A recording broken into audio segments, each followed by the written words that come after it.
Hi friends, स्वागत है आप सभी का मिशन क्वेश्चन सेंटर में। इस वीडियो में बात करेंगे जीव विज्ञान के इंपॉर्टेंट क्वेश्चन डिस्कस करेंगे और मिनिमम मान के चलो आपके 425 क्वेश्चन होंगे और ये पार्ट वाइज होगा। पहला पार्ट है, इसमें डिस्कस करेंगे इंपॉर्टेंट क्वेश्चन है। इसके बाहर आपका कुछ भी मतलब पढ़ना नहीं रहेगा। तो पहले जीव विज्ञान पढ़ते हैं, फिर भौतिक विज्ञान, रसायन विज्ञान, इस तरीके से पढ़ेंगे। तो पहले जो सेक्शन शुरू होता है जीव विज्ञान का शुरू होता है और यहाँ से कुछ क्वेश्चन इंपॉर्टेंट हैं और सारे प्रीवियस ईयर के ही हैं। पहला क्वेश्चन है, कायिक कोशिका न्यूक्लिक अंतरण प्रौद्योगिकी यानी somatic cell nuclear transfer technology का अनुप्रयोग कहाँ पर किया जाता है? तो इसका प्रयोग आपका किया जाता है जंतुओं की जननीय क्लोनिंग के लिए किया जाता है। तो क्लोनिंग में इसका प्रयोग किया जाता है, बस इतना याद रखना, क्लोनिंग में इसका प्रयोग किया जाता है। फिर पूछ रहा है, निम्नलिखित में से खनिजों पर विचार कीजिए। कैल्शियम लिखा है, लौह लिखा है, सोडियम लिखा है और उपयुक्त खनिजों में से मानव शरीर में पेशियों के संकुचन के लिए किसकी आवश्यकता होती है?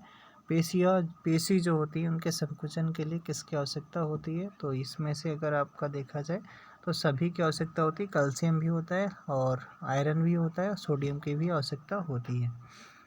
अनाजों और तिलहनों के अनुपयुक्त रखरखाव और भंडारण के परिणामस्वरूप आविशों का उत्पादन होता है, जिन्हें अफ्लाटॉक्सिन के नाम से जाना जाता है, जो सामान्यतः भोजन बनाने की आम विधि द्वारा स्पष्ट नहीं होते हैं। अफ्लाटॉक्सिन किसके द्वारा उत्पादित होते हैं, ये आपसे क्वेश्चन पूछ रहा है। तो ये फफूंदी के द्वारा उत्पादित होते हैं, फफूंद के द्वारा उत्पादित होते हैं। नेक्स्ट क्वेश्चन है, कौन सा कथन इसमें से सही नहीं है? तो आपसे पूछ रहा है भैया, कहता है दालों में प्रोटीन की प्रचुर मात्रा पाई जाती है। तो ठीक है, तो सही है, दाल जो होती है उसमें प्रोटीन मात्रा पाई जाती है, प्रोटीन की। दूध विटामिन ए का समृद्ध स्रोत होता है, तो विटामिन ए भी इसमें दूध में पाया जाता है। अनाज कार्बोहाइड्रेट के अत्यंत अल्प स्रोत होते हैं। नहीं, अनाज जो होते हैं कार्बोहाइड्रेट उसमें पाया जाता है, अल्प मात्रा में नहीं। तो ये आपका गलत हो जाएगा। सब्जियां खनिजों का समृद्ध स्रोत होती हैं, तो ये भी आपका सही स्टेटमेंट है। तो आपका सी वाला गलत हो जाएगा, बाकी सभी सही हैं। वृक्क एक एंजाइम स्रावित करता है जो प्लाज्मा प्रोटीन एंजियोटेंसिनोजन को एंजियोटेंसिस में बदलता है। यह एंजाइम कौन सा है? तो ये एंजाइम हो जाएगा रेनिन नामक एंजाइम, रेनिन नामक एंजाइम हो जाएगा। मस्तिष्क का मुख्य सोचने वाला भाग कौन सा होता है? तो मस्तिष्क का सोचने वाला जो भाग होता है उसे अग्र मस्तिष्क कहा जाता है, अग्र मस्तिष्क कहा जाता है। निम्नलिखित कथनों पर विचार कीजिए और इसमें पूछा क्या रहा है, कहता है उपयुक्त में से कौन सा कथन सही नहीं है? तो आपका इसमें क्वेश्चन पूछ रहा है कौन सा कथन सही नहीं है। तो पहला कह रहा है कि निकट दृष्टि दोष, जिसे मायोपिया वाला व्यक्ति दूरस्थ वस्तुओं को सुस्पष्टता से देख सकता है परंतु निकट की वस्तुओं को स्पष्टता से देख नहीं सकता है। तो इसमें क्या होता है, इसमें फ़िलहाल इसने उल्टा दे रखा है। निकट दृष्टि दोष में होता है कि उसमें निकट की वस्तुएं साफ दिखती हैं और दूर की वस्तुएं नहीं दिखती हैं। दीर्घ दृष्टि दोष, जिसे हाइपरमेट्रोपिया वाला व्यक्ति दूर वस्तुओं को स्पष्टता से नहीं देख सकता, ये गलत लिखा है। मतलब इसका है कि वो दूर की वस्तुएं तो देख सकता है लेकिन नज़दीक की वस्तुएं नहीं देख सकता है। जरा जो दृष्टि दोष होता है वाला व्यक्ति निकट वस्तुओं को बिना संशोधन चश्मे से देख सकता है, ऐसा नहीं, ठीक है। तो ये भी गलत है आपका। तो कह रहा है इसमें से कौन सा गलत है? तो सभी चारों आपके गलत हो जाएंगे।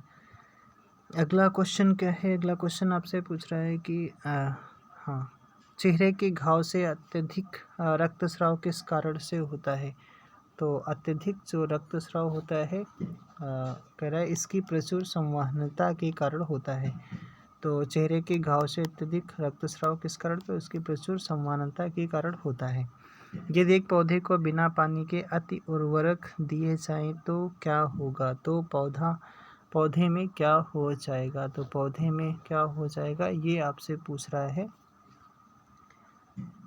इसमें अच्छा पूछ कर रहा था इस जो अच्छा ठीक है हाँ, पूछ रहा है यदि एक पौधे को बिना पानी के अति उर्वरक दिए जाएं तो पौधा में क्या हो जाएगा? तो इसमें हो जाएगा जीव द्रव्य संकुचन के कारण मर जाएगा ठीक है।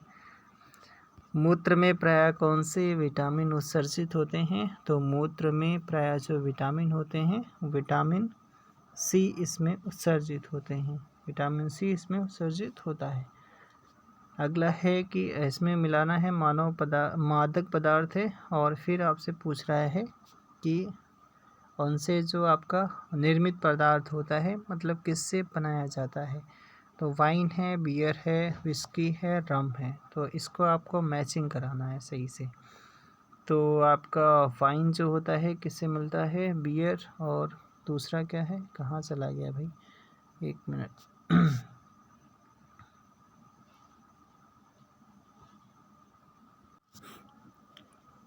तो इसमें हो जाएगा वाइन बनता है आपका, वाइन बनेगा अंगूर से, वाइन लिख दो, वाइन को अंगूर से मिला दो। बियर बनेगा आपका जौ से बनता है, बियर बनता है जौ से बनेगा। विस्की जो होता है ये बनता है सीरा से बनता है। रम बनता है आपका, एक ही बचा है, गन्ने के रस से बनाया जाता है। चलो अगला क्वेश्चन है कि आनुवंशिक विकारों के संदर्भ में कौन सा विचार कीजिए। और कह रहा है कि इनमें से कौन सा कथन सही होने की सर्वाधिक संभावना है। तो पहला पूछ रहा है कि आनुवंशिक विकारों के संदर्भ में कौन सा। तो एक है कि एक महिला वर्णांध है पर उसका पति वर्णांध नहीं है, इनके एक पुत्र और एक पुत्री है। इस संदर्भ में निम्नलिखित में से कौन से कथन सही होने की संभावना होगी, सही होने की संभावना हो जाएगी। तो यहाँ पर क्या होगा कि एक यहाँ पर लिखा है दोनों संतान वर्णांध से ग्रस्त हैं, दूसरा है पुत्री वर्णांध है किंतु पुत्र वर्णांध नहीं। देखो यहाँ पर इसमें क्या है कि पुत्री जो होती है वो वर्णांध नहीं होगी और आपका पुत्र वर्णांध होगा। तो इसमें लिखा है पुत्र वर्णांध नहीं है, तो ये गलत है, ये वाला नहीं होगा। दोनों संतान वर्णांध नहीं, ये भी गलत है, ठीक है। और सर्वाधिक जो संभावना रहेगी पुत्र वर्णांध है किंतु पुत्री वर्णांध नहीं है, तो ये वाला आपका सर्वाधिक सही आंसर हो जाएगा। कौन सा पौधा वाहनों के प्रदूषण को अवशोषित करने के लिए सामान्यतः सड़क के साथ साथ उगाया जाता है। तो सड़क के साथ साथ जो उगाया जाता है तो इसका नाम है बोगेनविलिया, ठीक है, बोगेनविलिया इसका नाम हो जाएगा। कौन सा? बोगेनविलिया नाम है। अगला पूछ रहा है कि इधर आपका दिया है कि रोग दिए गए, इधर आपका निदान दिया गया यानी टेस्ट दिया गया, कौन कौन से टेस्ट किया जाता है। तो एड्स में होता है आपका एलिसा टेस्ट किया जाता है, ये तो सबको पता है, एलिसा टेस्ट किया जाता है। उसके बाद में आपका प्लेग में होता है, प्लेग में बताना कौन सा टेस्ट होता है। और टाइफाइड में आपका विडाल टेस्ट होता है। और प्लेग में कौन सा टेस्ट होता है। तो इसका आंसर आपको बताना है कमेंट बॉक्स में, इसको बताइएगा प्लेग में कौन सा टेस्ट किया जाता है। अगला क्वेश्चन क्या है? अगला क्वेश्चन है कि निम्नलिखित कथनों पर विचार कीजिए और यहाँ पर कौन से कह रहा है कि वनस्पति के उपयुक्त विशेषताएं हैं। ऊपर दे रखा है इसमें, कह रहा है कि भिन्न पादप जातियाँ साथ साथ उगती हैं और साथ साथ उगेंगी। प्रकाश अववृद्धि से परिपूर्ण निम्न स्तर में प्रवेश नहीं कर सकता है। अच्छा, भिन्न पादप जातियाँ साथ साथ उगती हैं और प्रकाश अववृद्धि से परिपूर्ण निम्न स्तर में प्रवेश नहीं कर सकता है। तो ये पूछ रहा है आपसे, तो ये मतलब किसके लिए दिखाता है? तो भूमध्य सागरी के लिए। देखो उसमें क्या होता है, वहाँ पर इतने ज़्यादा घने जंगल होते हैं कि नीचे तक प्रकाश नहीं आ पाता है। तो ये सी वाला इसका ऑप्शन सही हो जाएगा। अगला क्वेश्चन क्या है? कहता है निम्न कथनों पर विचार कीजिए। तो विचार करना है, थायराइड ग्रंथि को एड्रेनलिन बनाने के लिए आयोडीन की आवश्यकता होती है। दूसरा कह रहा है आयोडीनहीनता के परिणाम स्वरूप मनुष्यों में गलकंड होता है। तो ये तो ठीक है। आयोडीन अग्नाशय द्वारा स्रावित होती है और कोलेस्ट्रॉल स्तर पर नियंत्रण में सहायता करती है। कौन से कथन सही हैं या सही हैं? ठीक है, तो आपका इसमें पूछ रहा है कौन सा सही है। तो केवल 2 वाला सही है, बाकी सब ही आपके गलत हैं। तो 2 वाला कौन सा है? तो 2 वाला है आयोडीन जो हीनता के कारण मनुष्य में गलकंड इसे या फिर ग्वाइटर रोग कहा जाता है, यही बीमारी होती है। कौन सा रोग विषाणुओं के कारण नहीं होता है? तो विषाणु के कारण नहीं होता है, तो इसमें हो जाएगा आपका हैजा जो होता है, हैजा जो होता है रोग, वो आपका पास्चुरेला पेस्टिस से होता है। एक बैक्टीरिया होता है, उसकी वजह से होता है। छोटी माता, फिर खसरा, यकृत शोथ, ये सभी आपके वायरस से होते हैं। मनुष्य में जठर का छोटी आंत में खुलने वाला मुख कहलाता है, उसे क्या कहा जाता है? तो जो इसे कहा जाता है पाइलोरस कहा जाता है। क्या कहा जाता है? पाइलोरस इसे कहा जाता है। अगला पूछ रहा है कि विटामिन है, इधर निर्मित है, मतलब ये इनके रासायनिक नाम दिए गए हैं, तो ये आप अच्छे से कर लोगे। जैसे कह रहा है कि आपका विटामिन ए को आपको क्या बोलते हैं? रेटिनॉल कहा जाता है, ठीक है। विटामिन ए जो होता है रेटिनॉल हो जाएगा। विटामिन बी आपका थायमीन होता है। सी आपका एस्कॉर्बिक एसिड होता है। विटामिन ई आपका टोकोफेरॉल होता है। निम्न कथन कौन सा कथन स्तनधारियों के लिए सत्य नहीं है? तो उनके शरीर पर बाल होते हैं, उनमें से कुछ अंडे देते हैं, उनके हृदय में 3 कोष्ठक होते हैं। स्तनधारियों के लिए कह रहा है कुछ जली होते हैं। तो ये आपसे पूछ रहा है कि आप बताइए कि इनमें से कौन सा कथन सत्य नहीं है? तो स्तनधारी होते हैं, कुछ जली होते हैं, ये वाला आपका दो आपका सही भी है, लेकिन कह रहा है कि उनके हृदय में 3 कोष्ठ होते हैं, तो ये आपका गलत है। उनके हृदय में 4 कोष्ठक होते हैं, स्तनधारी जो भी होते हैं। अगला कह रहा है कि कौन सा एक पुरुष में अवशेषी अंग का उदाहरण है? कौन सा एक अवशेषी अंग का उदाहरण हो जाएगा? तो ये हो जाएगा कर्णपेशी जो होते हैं। कर्ण पल्लव से इन्हें बोला जाता है कर्णपेशी, ठीक है। कर्णपेशी हो जाते हैं, वो आपके अवशेषी अंग माना जाता है। और अदनक दंत आपका हो गया, ठीक है। ऐसा कुछ ये नहीं होता है, तो यही हो जाएगा आपका। अगला क्वेश्चन कह रहा है कि आपसे कौन सा एक कारक अभिलक्षण प्लेटिपस तथा कंगारू में साझा करता है? तो प्लेटिपस होता है और कंगारू होता है, इनके लिए एक चीज़ दिखाता है कि उनमें दर्शाता है, तो ये पश्चगुदीय पुच्छ पाई जाती है, ठीक है। कार्यपरक पश्चगुदीय पुच्छ पाई जाती है। ब्रायोफाइटा प्रकाश संश्लेषी तो होते हैं, परंतु इनमें संवहनी ऊतक और वास्तविक जड़ें नहीं होती हैं। इस विशेषता के कारण वे निम्नलिखित में से किसके सदृश होते हैं? तो ब्रायोफाइटा वाले जो होते हैं किसके सदृश होते हैं? तो ये शैवाल के सदृश होते हैं। किसके? शैवाल के सदृश होते हैं। उसमें क्या होता है? जड़ें नहीं होती हैं, और उसमें संवहनी ऊतक और वास्तविक जड़ें नहीं होती हैं, ठीक है। किस निम्नलिखित हार्मोन में से किस एक में पेप्टाइड श्रृंखला होती है? किस में पेप्टाइड श्रृंखला होती है, ये आपसे पूछ रहा है। तो इंसुलिन जो हार्मोन होता है अग्नाशय की बीटा सेल से ये स्रावित होता है, और इंसुलिन में क्या होता है? एक पेप्टाइड श्रृंखला होती है। इधर औषधि दी गई है, इधर स्रोत दिया गया है, इनको आपको मैच कराना है, तो इसका आंसर देखना है भाई क्या। हाँ, तो कुनैन जो होता है, कुनैन जो होता है, ये तो आपने सुना होगा कई बार। कुनैन जो होता है सुनकोना वृक्ष की छाल से प्राप्त किया जाता है। मार्फिन किससे प्राप्त किया जाता है? तो मार्फिन पोस्ता पादक से प्राप्त किया जाता है। पेनिसिलिन जो होता है, पेनिसिलिन आपका पेनिसिलिन किससे? तो फफूंद से प्राप्त किया जाता है। और आपका टेट्रासाइक्लिन आपका ये बैक्टीरिया से प्राप्त किया जाता है, तो इसको आप आसानी से मिला सकते हो। अगला कह रहा है कि नीचे दिए गए रुधिर वर्गों के समुच्चयों में से किस एक के बीच में रुधिर संचरण संभव है? किसके किसके बीच में संभव है? तो ये आपसे पूछ रहा है। तो इसमें ए और ए बी, ए दाता है इसमें, तो ये संभव हो जाएगा, बाकी आपका संभव नहीं होगा, ठीक है। ए और ए बी, इसमें ए दाता है, ये संभव हो सकता है, बाकी आपका संभव नहीं हो सकता है।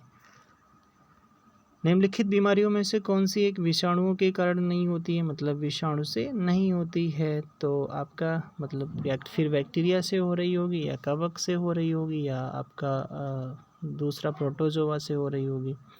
तो इसका जो आंसर हो जाएगा आपका धनुष टंकार रोग, जो टेटनस होता है, ये आपका वायरस से नहीं होता है, पोलियो वायरस से होता है, खसरा भी होता है, छोटी माता भी होता है, ये सारे आपके वायरस से होते हैं, वायरस से होते हैं।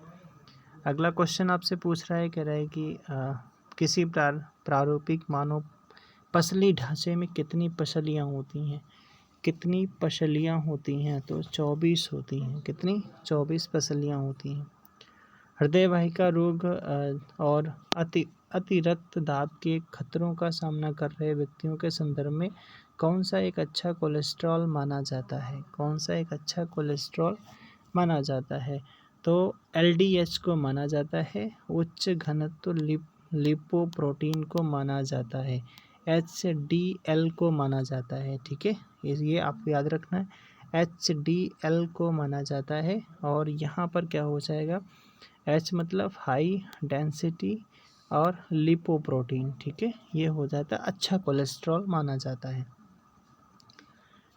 अगला क्वेश्चन आपसे कह रहा है कि ठीक है, हाँ, क्वेश्चन पूछ रहा है कि पुनर्योगज DNA प्रौद्योगिकी आनुवंशिक इंजीनियरिंग जीनों को स्थानांतरित होने देता है पौधों के विभिन्न जातियों में, जंतुओं से पौधों में, सूक्ष्म जीवों से उच्चतर जीवों में। तो इसका देखो जंतुओं से, अगर आप इसका देखो, आप इसका जंतुओं से पौधों में, तो ऐसा तो नहीं है। ठीक है, सूक्ष्म जीवों से उच्चतर जीवों में ऐसा भी नहीं। आपका यही वाला सही हो जाएगा। पौधों के विभिन्न जातियों में जो होता है पुनर्योगज DNA प्रौद्योगिकी जीनों को स्थानांतरित होने देता है।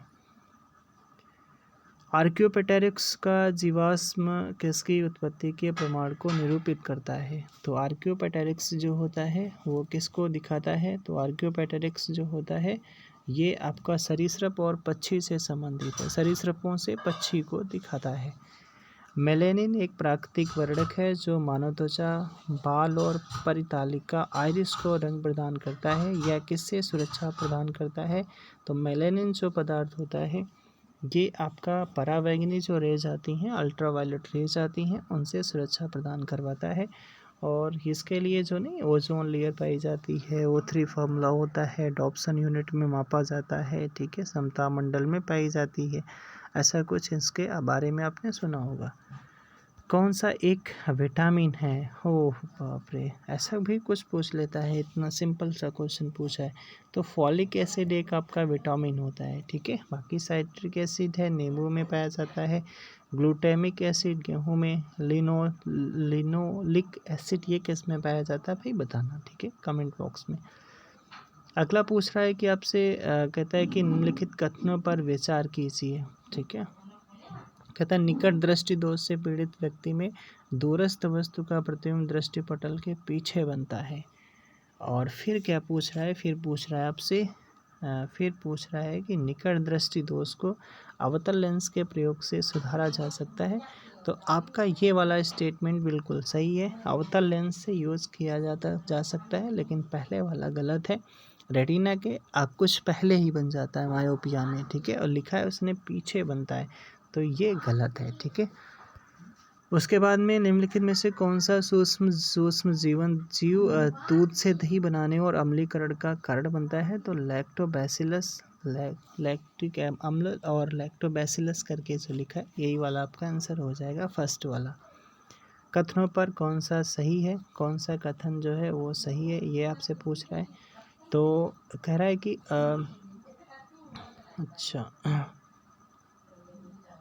पूछ रहा है कि प्रोकैरियोटिक कोशिकाओं में नाभिक होता है। प्रोकैरियोटिक यूकैरियोटिक होती हैं और प्रोकैरियोटिक होती हैं। फिर कह रहा है वनस्पति और जंतुओं दोनों ही कोशिकाओं में कोशिका कला होती है। ठीक है, ये तो कथन सही है। यूकैरियोटिक कोशिकाओं में माइटोकॉन्ड्रिया और क्लोरोप्लास्ट नहीं पाए जाते हैं, ये गलत है। राइबोसोम केवल यूकैरियोटिक कोशिकाओं में उपस्थित होता है, ये भी आपका गलत है। तो आपका केवल सेकंड वाला सही है, वनस्पति और जंतु दोनों ही कोशिकाओं में कोशिका कला होती है। अगला कह रहा है कि इधर रोक दिया गया, इधर कारक पूछ रहा है आपसे और कारक को बताना है सही से। तो जो टाइफाइड होता है किसकी वजह से होता है, फिर इन्फ्लुएंजा, गोलक्रमी, फाइलेरिया किससे होता है, ये आपको बताना है। तो इसका आंसर बताइए भाई क्या होगा। यहाँ पर कह रहा है कि आपसे कि फाइलेरिया जो होता है, फाइलेरिया सूत्रकृमि से होता है। ठीक है, इन्फ्लुएंजा जो होता है ये आपका इन्फ्लुएंजा होता है, विषाणु से होता है। और गोलक्रमी जो होता है कवक से होता है। टाइफाइड आपका बैक्टीरिया से होता है, टाइफाइड बैक्टीरिया से होता है।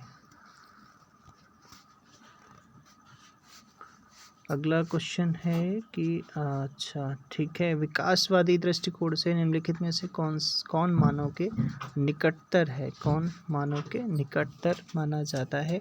तो डॉल्फिन को माना जाता है। किसको? डॉल्फिन को माना जाता है। उदर से लगा हुआ मानव आंत का लघु ऊपरी भाग क्या कहलाता है? लघु ऊपरी भाग क्या कहलाता है? तो इसे डियोडिनम कहा जाता है। ठीक है, डियोडिनम कहा जाता है, डियोडिनम कहा जाता है। अगला पूछ रहा है कि इधर आपसे पूछ रहा है रोग है, इधर आपसे पूछ रहा है कि आपका सीयू बताइए किसकी वजह से होता है। तो ये तो आप बता लोगे कि जो हैजा होता है, हैजा किसकी वजह से होता है? बैक्टीरिया की वजह से होता है। फिर उसके बाद में आपका है हैजा हो गया बैक्टीरिया सीवांट से होता है। दाद आपका जो होता है कवक या फंगस से होता है। और फिर उसके बाद में गलसुआ है और निद्राल व्याधि जो और ये आपका जो होता है निद्राल वाला होता है व्याधि जो होती है ये प्रोटोजोआ से होती है। और ये प्रोटोजोआ से हो गया, दाद आपका हो गया कवक से हो गया, गलसुआ आपका ये वायरस से होता है, हैजा जो होता है बैक्टीरिया से होता है। रेशम का कीड़ा अपने जीवन चक्र के किस चरण में वाणिज्यिक तंतु या फाइबर ऑफ कॉमर्स पैदा करता है? तो ये हो जाएगा प्यूपा जो बोला जाता है ना, जिसे कोशित हिंदी में लिखा गया लेकिन इसे बोलते हैं प्यूपा बोला जाता है। पादपों और प्राणियों में प्रवर्धन के लिए जनन द्रव्य जर्म प्लाज्म की आवश्यकता होती है। जनन द्रव्य का क्या होता है? जनन द्रव्य क्या होता है ये आपसे क्वेश्चन पूछ रहा है, जनन द्रव्य क्या होता है? तो इसके बारे में पढ़ते हैं। कहाँ चला गया भाई? हाँ ये है, एक मिनट, कहाँ चला गया? ये है, अच्छा 42 नंबर था क्वेश्चन, 42 नंबर का क्वेश्चन है और कह रहा है कि आपसे हाँ 42 नंबर पे कह रहा है कि अच्छा जनन द्रव्य क्या है? तो ये आनुवंशिक संसाधन है, प्रजनन के लिए बीज या तंतु है, तो ये आपका सही हो जाएगा। अंडों और शुक्राणु आधान है, ये भी सही हो जाएगा। किसी जनन कोशिका का निर्धारण जोन है, ये गलत हो जाएगा। पहला और चौथा गलत है, बाकी आपके 2 और 3 इसमें सही हो जाएंगे, 2 और 3 सही हो जाएंगे। तो अगला है 43 नंबर का क्वेश्चन। 43 नंबर का क्वेश्चन दूसरे पार्ट में फिलहाल कर लेंगे, बाकी देखते हैं। नीम के वृक्ष ने औद्योगिक महत्व प्राप्त कर लिया। इस तरीके से क्वेश्चन है, कई सारे क्वेश्चन हैं और इम्पॉर्टेंट क्वेश्चन ही हैं। ठीक है, तो इनको डिस्कस करेंगे नेक्स्ट वीडियो में।